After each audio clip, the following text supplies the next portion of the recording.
Hello. So, this will be a short conversation, or you can say short lecture on uniform circular motion. At first, we should know what is the difference between uniform linear motion and uniform circular motion. In uniform circular motion, we say that a particle starts from P and goes to a point Q, making an angle theta. So theta is the angular displacement, where S is the linear displacement and R is the radius of that circular path. So at first we should know the differences between uniform linear motion and uniform circular motion. In case of uniform linear motion, the velocity is constant. But in case of uniform circular motion, even though the speed is constant, but the direction is changing at every moment of its path, of its trajectory. So, it causing a change in its velocity. So, in uniform linear motion, velocity is constant. In uniform circular motion, velocity is not constant. Right? This is one thing. The next thing is in uniform linear motion, the velocity is constant. That means there is no acceleration. But in case of uniform circular motion, as there is a change in velocity, that means there is an acceleration. So these two are basic differences between uniform circular motion and uniform linear motion. Now let's draw a relation between uniform linear motion and uniform circular motion. Suppose this angle theta is very small. For very small theta, tan theta tends to theta. For very small theta,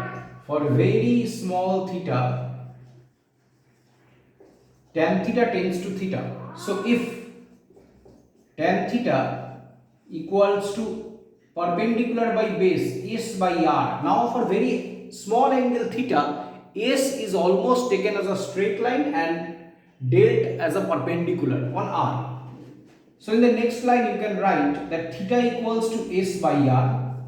That means S equals to R theta.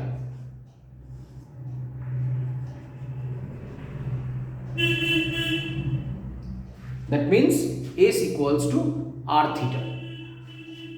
That is the first relation between uniform linear motion and uniform circular motion. Or even not in case of uniform always, linear motion and circular motion, you can say in this way. Suppose omega is the angular velocity. Omega is the angular velocity. Then you can always write omega equals to theta by t. If t is the time taken to reach the particle from P to position Q, then omega equals to theta by t. Now, differentiating this both sides, ds dt equals to r is constant, r d theta dt. That means v equals to r omega. That is the second relation between uniform linear motion and uniform circular motion. V equals to r omega. Then again differentiate it. So dv dt equals to r d omega dt. That gives you a equals to r alpha. These three are the first relation between circular motion and linear motion. S equals to r theta, v equals to r omega, a equals to r alpha. At first go through these, then the next topic.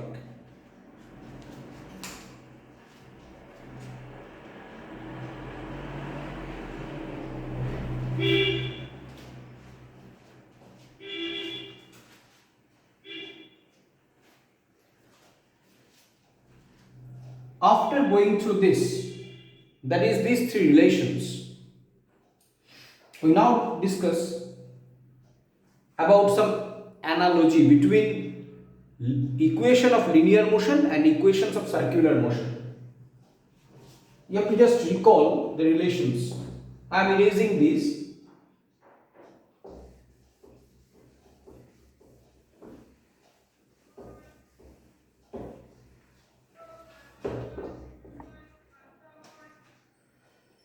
Now you know that V equals to U plus AT.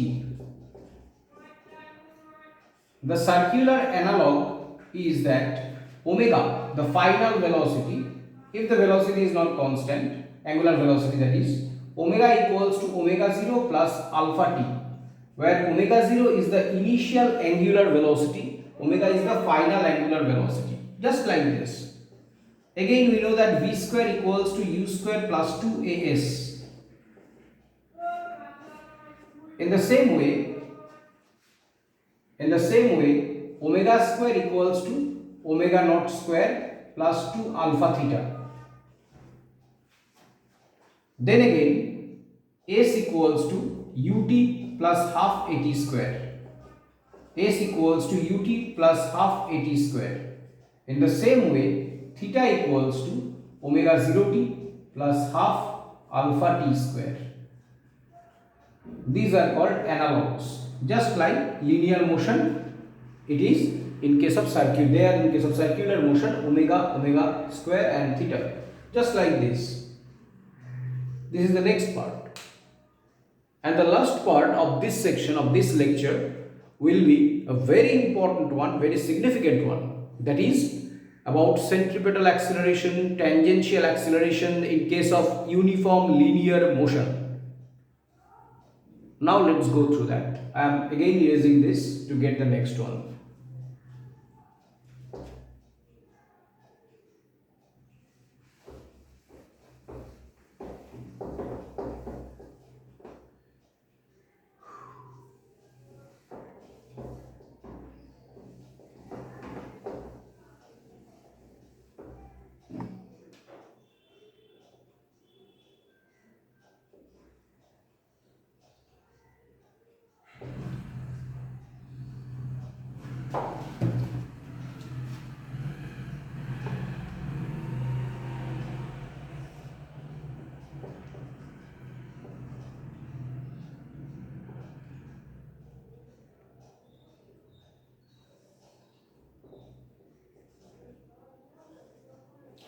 Go through the diagram very carefully.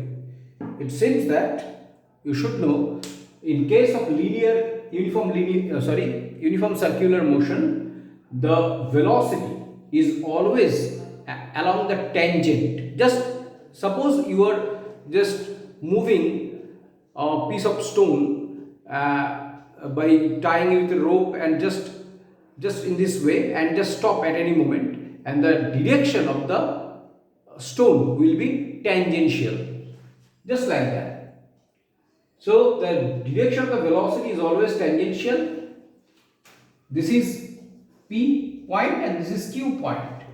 Now in case of P point, tangential direction is V. That means in this direction along PO there is no component of velocity, right?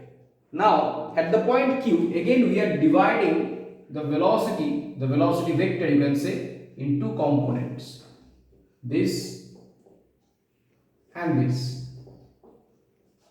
So if this is theta, this is also theta.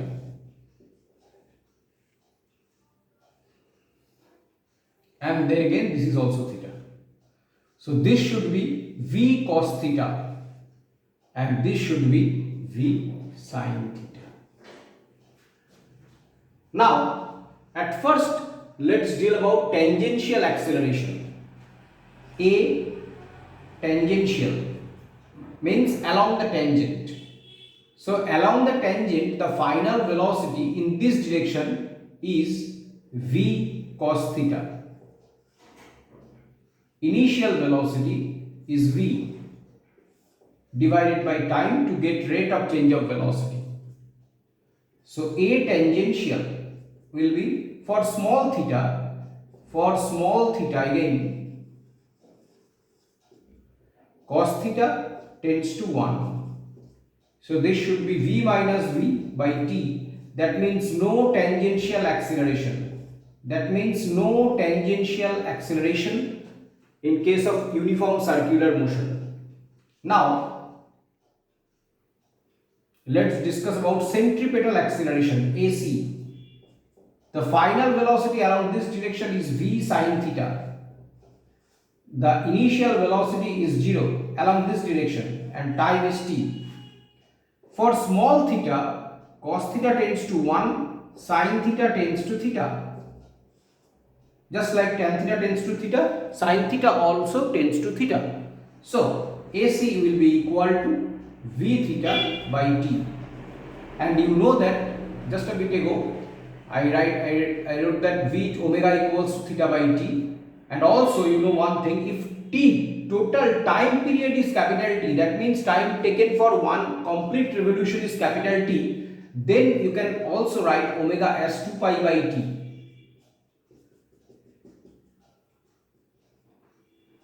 And anyway, we are putting omega in place of theta by 2. So, centripetal acceleration is v omega. And now you have reached the conclusion. So centripetal acceleration is, either you can put, just a while ago you got that v equals to r omega. So putting v equals to r omega, you will get omega square r. So centripetal acceleration is omega square r. Otherwise, AC or centripetal acceleration can also be written as omega equal to v by r, that means v square by r. Both relations are very important, you should remember both of them. So, the last thing, that is centripetal force. We all know that force equals to mass into acceleration. So, centripetal force, that means force along the center, towards the center, Fc equals to MAC, which will be m omega square r. So Fc equals to m omega square r, and the same way Fc equals to mv square by r. Both are possible, right? And at last, you should, for this class, you should know that the direction of the centripetal force is towards the center and direction of velocity is tangential. That means centripetal force is called a no work force, may be called a no work force. Why? Because the angle between the direction of displacement and the direction of force is 90 degree, and we all know that W equals to Fs cos theta, cos 90 is 0. So there is no work done along the direction of centripetal force. So centripetal force can also be called a no work force. Okay. So we have gone through the relations between linear motion and circular motion. We have discussed about them. We have discussed about centripetal acceleration, how to get an expression of centripetal acceleration and also centripetal force. The further of this chapter will be discussed in the next lecture anytime after. Okay. Thank you for the time being.